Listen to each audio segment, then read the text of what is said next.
Hello and welcome to this video tutorial. Today we're looking at percentages in Excel. We're going to look at a couple of different scenarios. Here we have some student marks. This student has earned 25 marks out of a possible 50.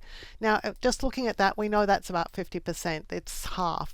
So when we're going to do percentages, we're going to do a rough check first of all to make sure that we know what the answer is likely to be, so we know if we're in the ballpark. I'm going to type an equal sign. I'm going to come across here and click on this cell, and I'm going to divide, so I'm going to add a division sign, and then I'm going to click on this cell here. So what we're saying is the contents of B3 divided by 50, and we get 0.5, in other words, a half. But you might prefer to look at that in terms of a percentage. So with this cell selected, we can go up here and just click on percent style, and that's going to give us 50% because 50% is 0.5, it's 1/2. Now if we pre-prepared these cells here, we could automatically format them as percent style just as we create the formulas. So let's go and do that here. Equals, we're going to divide 65 by 100, and again a rough check is going to tell us that that's going to be 65%. There we have the answer. So once you get an idea as to what your answers are going to be, you can check to make sure that you're in the ballpark. That's really important because if there's a mistake, it's going to be immediately apparent. And so we could go ahead and do percentages for all of these cells. Very simple stuff. Here we have a very different scenario. We have a business that has a number of different departments, and these are the sales in 2023, and we want to get the percentage of total sales.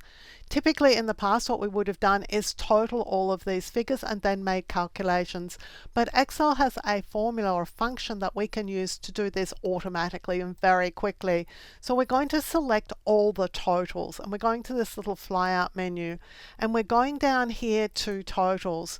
Now there are some totals here. There's a total here that says percentage total, and it just totals everything up. That's not what we're looking for.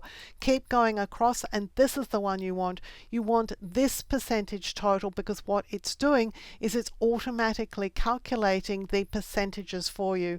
So when we select that, you'll see that the 2.5 million is 15.92% of the total sales in 2023, and that's been done very quickly with a quick analysis in Excel. Select over the cells, click on the quick analysis, go to totals, and make sure you go far enough that you're going to get the percentage total, and Excel's going to do all the work for you.